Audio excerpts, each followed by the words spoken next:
Esam atbraukuši ciemos kancienu pie veiksmīgu uzņēmēju. Divos vārdos izstāst, kas tu esi un ko tu dari. Labdien! Jā, mani sauc Ivars Reinhards. Esmu uzņēmuma VVL Houses īpašnieks un valdes loceklis. Kā tu tiki līdz uzņēmuma īpašniekam? Kāds bija tas tavs uzņēmējs stāsts? 25 gadus es nodarbojos ar būvniecības un ražošanas biznesiem. Tā kopš 1997. gada kādu laiku strādājot ar nekustamo īpašumu attīstībā un apsaimniekošanā, kā arī būvniecībā. 2005. gadu mēs bijām pabeiguši vairākus lielus projektus. Es nostājos izvēles priekšā, ko darīt tālāk, kādus projektus attīstīt, kādu biznesu virzīt tālāk. Un tad ap 2005. gadu bija jāpieņem lēmums, kurā biznesa nozarē, kurā mēs tālāk turpināsim savu darbību. Un izanalizēt esošās tirgus situācijas, nākotnes plāns. Un tad mēs nonācām pie tādas idejas, kad koku paneļu ražotne, tas būtu tā nozare, kurā mums būtu gan perspektīvas, gan arī šī ražošana mums pašiem būtu interesanta. Tad mēs atradām tādu burvīgu teritoriju kā Kalncīms. Man patīk šī ideja pārņemt to vēsturisko vietu, pieredzi, auru. Tad mēs 2005. gadā nopirkām daļu no šīs rūpnīcas, sākām veidot šeit ražošanu. Ļoti interesanti. Es esmu ļoti daudz dzirdējis, kad labi biznesi vai tādi ilgi biznesi, viņi dzimst tajā brīdī, kad tu savieno kaut kādas vairākas nozares. Šī gadījumā tev bija nekustamā īpašuma pieredze, tev bija ražošanas pieredze, un tad tu saprati, ka tu vari to salikt kopā. Un tev bija arī interesanti vispār tas virziens, un tad no tā dzima projekts VVL Houses. Jā, tas bija loģisks iznākums mūsu iepriekšējai darbībai, un tas bija tā kā nākušais solis izaugsmē. 2006. gadā mēs atvērām šeit ražošanu. Gan arī vienlaicīgi mēs atvērām gan logu ražošanu, koku logu ražošanu, gan atvērām māju ražošanu. Tad šeit mēs esam paneļa ražošanas cehā, šeit sākās ražošana. Tad tiek ievesti koku materiāli, kuri visi mums ir certificēti pārbaudīti. Un tālāk mums ir divas CNC ražošanas iekārtas, kas šos kokus saskaņā ar programmas rādītājiem sagarina noteiktos izmēros, tālāk no kuriem tiek ražoti paneļi. Nomarķēti un tālāk viņi dodās uz ražošanu. Jā, tad šis ir viens no 3 ražošanas cehiem, kuru mēs izgatavojam paneļus. Tad šeit tiek ražots gan pats karkas, tiek no sazāģētiem dēļiem veidojās paneļi, kurus uz galdiem sastiprina kopā, un tālāk šos paneļus pildi jau ar pildījumu saskaņā ar projektu. Ja. Tad visi materiāli, vate, OSB, pats koka rāms tiek iepriekš sagatavots, sazāģēts. Šeit notiek šī paša paneļu montāža un pildīšana.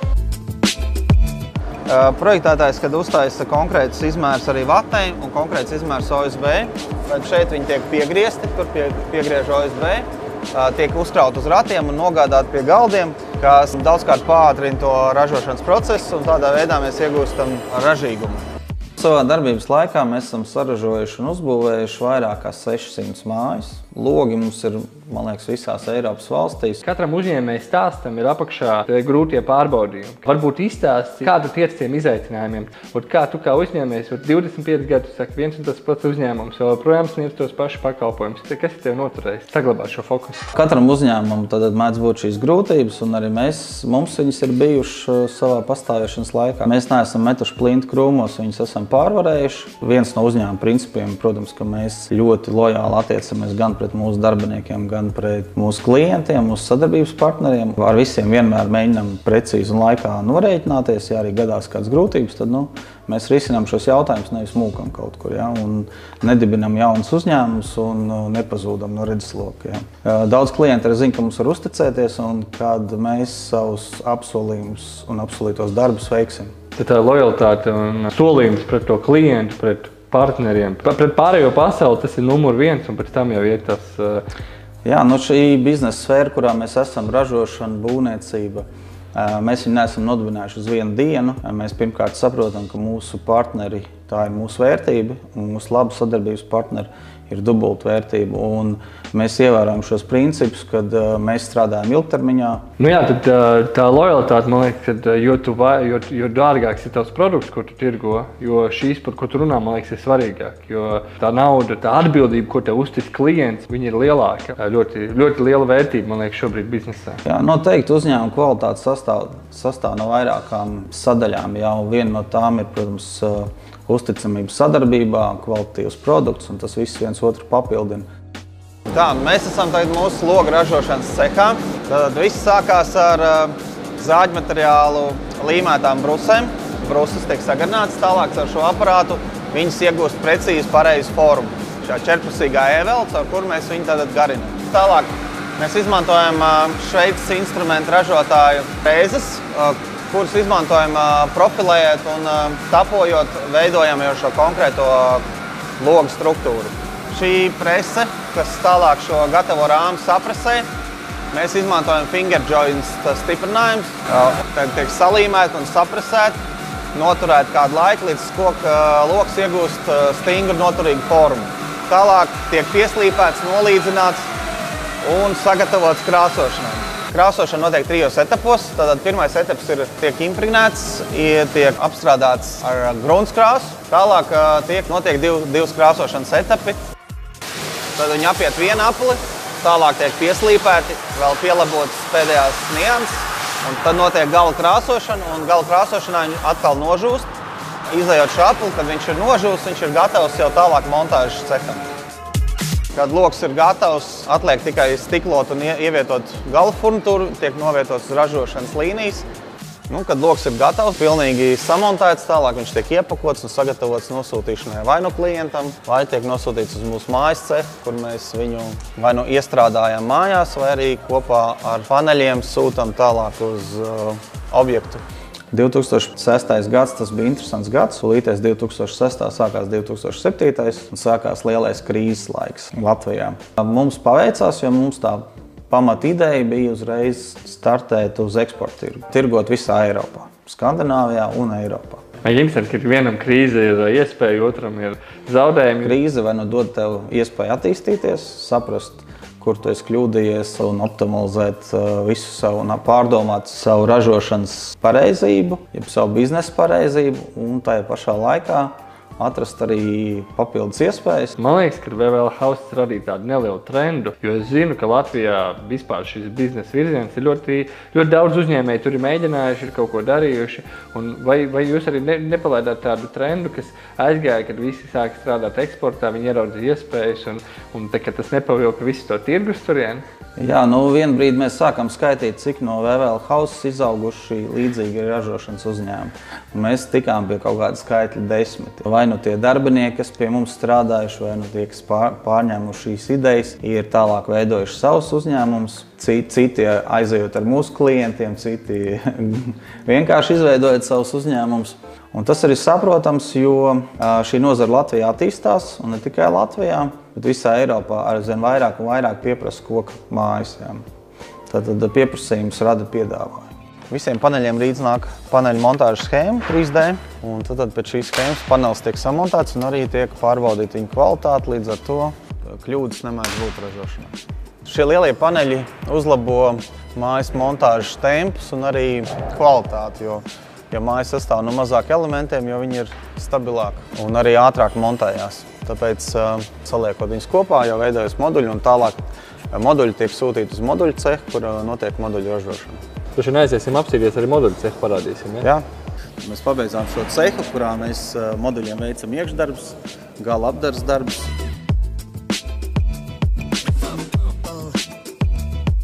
Jūs tos moduļus var savienot pēc tam un taisīt lielākas arī telpas, ja? Jā, moduļos var būvēt līdz pat 5-6 stāvi. Ja? Tad moduļus liek kopā un veido arī liels dzīvojums mājas. Kas pēc tam bija vēl tādi lielākie pavērsienu punkti, kur tu jūti, šis izmainīja manu domāšanu, biznesa līmeni? Mēs neizdarījām lielāko kļūdu, kā daudz ražošanās dara, kad paņem liels finanses līdzekļus, iegulda viņus, cer, ka šis bizness attīstīsies. Mūsu attīstības etapi bija attīstīt šo ražošanu pa soļiem. Protams, ka mēs izmantojot šīs teritorijas vietas status, izmantojām arī daudz subsīdijas. Un tas deva mums tādu iespēju attīstīties pakāpeniski. Mēs bijām uzkrājuši diezgan liels savus naudas līdzekļus, bet paralēli kopā ar Eiropas līdzekļiem mēs attīstījām šo ražošanu etapos, un šī attīstība nav beigusies arī šodien. Šobrīd īstenībā ir ļoti daudz iespējas, jebkuriem uzņēmējiem iet un izmantot šos subsīdijas, viņas ir tiešām visās malās. Tā ideja ir, ka jūs attīstat vienkārši par etapiem, bet varbūt var divos vārdos izstāstīt, kā šie etapi notiek. Kā viņi tavā prātā rodās? Vai tas ir loģisks nākamais solis, vai tas ir tu izdari kaut ko vienu, tad saproti, kas ir nākamais? Tā biznesa attīstības ideja ir tāda, ka, protams, ir jaudas vai arī jauna produkta attīstība. Ja. Tas viss atkarīgs, protams, no daudz dažādām lietām. No tirgus tendencēm, ja, no tirgus pieprasījuma, no iespējām. Jauna produkta atkal ir tāda lieta, ko mēs ieviešam regulāri. Tas varbūt kaut kādās nelielās niansēs, vai tas ir kā jauns produkts moduļu mājas, ko mēs sākam ražot jau, 4-5 gadus atpakaļ. Un šogad mēs esam pārgājuši jaunā etapā, kad šīs moduļu mājas mums ir tapusi jauna ražotne, kurā mēs varam ražot jau aptuveni pēc aprēķina jau 500 moduļiem gadā. Šī būvniecības stils, kāpēc viņš ir tik labs, tāpēc, ka tev ir ideāli apstākļi, lai nodarbotos ar būvniecību. Jā, viens galda pāris un brigāde no 5-4 cilvēkiem saražo vidēji 6 paneļus dienā. Nozīmē, ka dienā mēs varam saražot 48 paneļus. Cik vajag vienai mājai plus mīnus paneļus? Vienai mājai, atkarībā no mājas izmēriem, tad aptuveni ap 100 paneļiem. Jā. Viena māja 2 dienās? Viena māja 2 dienās, jā. Tu varbūt vari idejas pastāstīt, man liekas, ka tas, par ko šodien visu pasaules vairāk runā, ir laiks. Par cik ir cilvēkam no idejas līdz realizācijai, jeb cik viņam vajag laiku, lai dabūtu to māju gatavu pie sevīm. Tad moduļu māju būvniecība ir patreiz ātrākais būvniecības veids pasaulē. Viņi ekonomē šo laiku gan objektā, gan arī kopumā. Jā. Un arī izmaksas ir stipri zemākas nekā būvniecība organizēt tradicionālā veidā objektā uz vietas. Jo ātrākā būvniecības veids kā rūpnīcā, kur ir tam pielāgot darba galda, telpas, instrumenti, nav zinām patreiz vēl. Lai saprastu, ka tāda, piemēram, 3-stāvu māja, kas sastāv vai 2-stāvu, kas sastāv no kādiem 20-30 apartamentiem, var līdz atslēgai pabeigt mēnešu, pusotru laikā objektā. Tad parastā būvniecība aizņem gadu. Un tad viss šīs izmaksas, kas ir objektā, viņas tiek samazinās 4-5 reizes. Jā, tā ir milzīga starpība. Protams, tāpēc arī izvēlās šo būvniecības veidu patreiz. Ja es esmu klients, es gribu uzbūvēt māju, kāds man ceļš ir jāveic caur jums, lai nonāktu pie gala rezultātu? Viss, protams, sākās ar klientu ideju. Klients atnāk ar savu ideju, vai tas ir skiču projektu vai arhitektūras projekts, kuru klients vēlas uzbūvēt. Tālāk, protams, mēs gatavojam kā rūpnīca, mēs gatavojam tāmas, mēs gatavojam tehniskos projektus, montāžas projektus, kraušanas projektus, pašu produktu. Mēs produktu aiztransportējam, produktu mēs samontējam. Tas, ko rūpnīca veic šos darbus. Jā. Kad paneļi ir gatavi, tad šis mums ir iekraušanas cehs, kurā mēs tad viņi ir jau sapakoti pēc noteikta zīmējuma, iekraušanas plāna. Visi paneļi, kā jau mēs redzējām, ir plēvēs, tad viņiem nav bīstams mitrums. Tad viņi dodās uz objektu, iepakot plēvēs, un arī iekraut viņi tiek iekštelpās, līdz ar to mitrums pie paneļiem netiek. Šeit mēs saliekam paneļus pēc jau iepriekš sazīmētas schēmas, un fūra dodās mums jau konkrēti pie klienta uz objektu, kur viņus gaida montāžas brigāde, krāns. Sākās montāžas darbi. Es zinu, ka katrā biznesā tā produkta attīstība viņa kaut kā notiek viena pēc otra. Varbūt tu vari pastāstīt, kā tev notika šī produkta attīstība, ar ko jūs sākāt, kā jūs nonācāt šeit?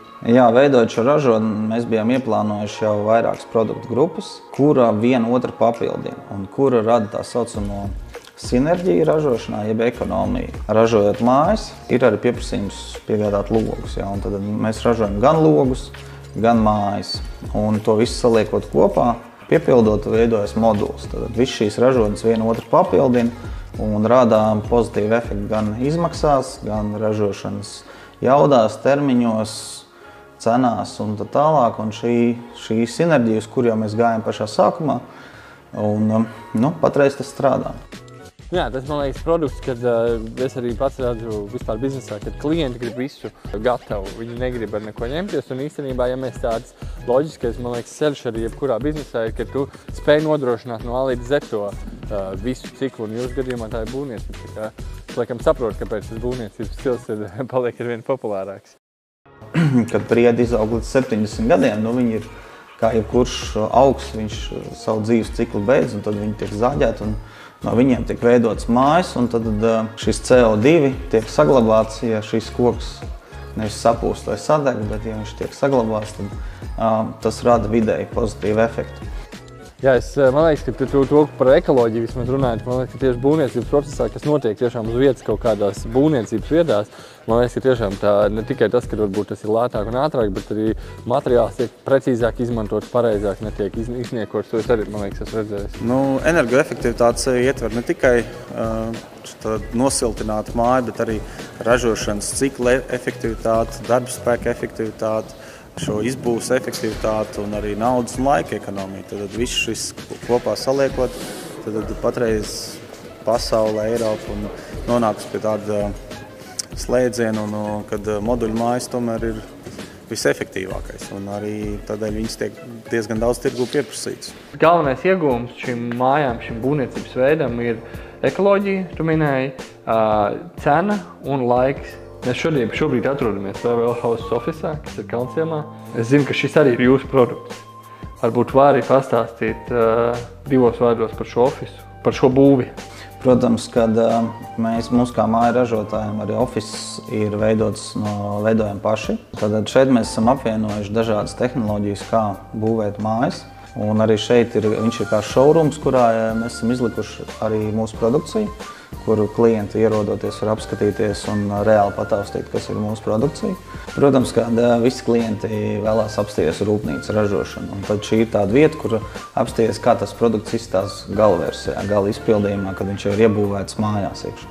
Es esmu dzirdējis, ka koku karkas mājām ir viena slikta īpašība, ka tās ātri atdziestot. Vecs stereotips, kas ir cilvēku galvās, kad koka mājai ir zema enerģijas inerce, un tas ir slikti. Un pie mūsdienas apkurs veidiem es teikšu, tas ir ļoti labi, jo patreiz tiek izmantot gudrās apkurs, kad regulē enerģijas patēriņu, kad viņš ir vajadzīgs un kad cilvēks ir ārpus mājas, tad viņš samazinās. Koka karkas mājas ļoti ātri uzsilst un ļoti ātri nezaudē siltumu, jo viņa izolācija ir daudz lielāka nekā standarta būvniecības veidam. Vodiņu krāsnes mēs vairāk nelietojam un vēlmi kurināt jums, piemēram, brīvdienu māju noteikti nebūs. Un, kad jūs tur ieradīsieties, jums vajadzēs pusotru dienu kurināt, ja jums ir klona grīda un mūra sienas.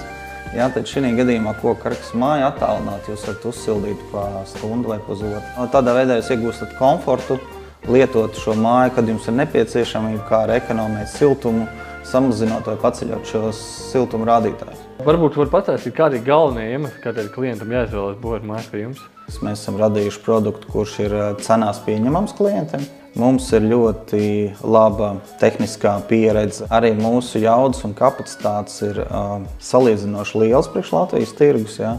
Un tad mūsu galvenais klients, uz ko mēs fokusējamies un ar ko mēs vēlamies sadarboties, tas ir klients, kas būvē vairākus projektus, ja? Kas būvē vai nu ciematus, vai kuriem ir ilgtermiņa attīstības plāni. Protams, mēs arī būvējam ik pa laikam arī mazākus projektus un individuāliem klientiem. Mēs arī piedāvājam klientam arī pēcgarantijas servisu, un līdz šim visi mūsu klienti ir bijuši apmierināti ar mūsu piegādāto produkciju un sniegto servisu. Ja vairāk kā 5 gadus mēs arī veltam uzmanību jaunu tehnoloģijas pētniecībai. Kopā ar Rīgas Tehniskās universitātes būvniecības fakultāti mēs veicam vairākus pētījumus. Mēs atrodamies Rīgas Tehniskajā universitātē, būvniecības inženierzinātņu fakultātē, būvmateriālu būvu izstrādājumu katedras telpās. Tradicionāli koka karkas ēkām izmanto minerālvats vai akmensvats siltumizolāciju. Mēs veicam kādus zinātniskus pētnieciskus darbus, kas ir nepieciešami Latvijai, Latvijas būvniecībai un, protams, arī skatoties uz Eiropas kontekstu. Šī projekta ietvaros mēs radam jaunus ekoloģiskus materiālus, kā piemēram kaņebu betonu, ko varētu nākotnē izmantot VVL Houses, lai padarītu savas ēkas vēl ekoloģiskākas un vēl dabai draudzīgākas. Zinātniskie sasniegumi tiek integrēti uzņēmēju darbībā, lai veicinātu to attīstību. Zinātne veicina uzņēmēju darbības attīstību. Man kā uzņēmējiem gribētos no tevīm dzirdēt tādu, kā no uzņēmēja pieredzi gribētos dzirdēt, kā tikt pie rezultātu. Kas ir tas, kas ir jādara, lai tu kā uzņēmējs sasniegtu rezultātu? Jā, jautājums nav vienkārši. Ja būtu viena recepte, droši vien visi viņu zinātu, visi viņu izmantotu. Protams, ir jādara tas, kas patīk, ja, jo tad ir rezultātam vēl nāk klāt prieks strādāt. Protams, ir jāanalizē, ko tu dari, ir jākonsultējās ar speciālistiem katrā nozarē, jo viens cilvēks nav uzņēmums. Ja?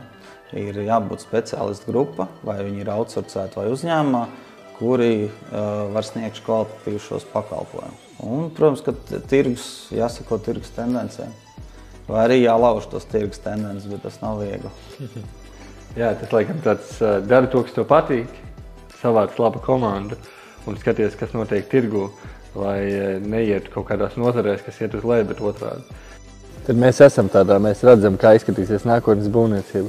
Tendence šim būvniecības veidam ir ļoti lineāri uz augšu un pieaug katru gadu.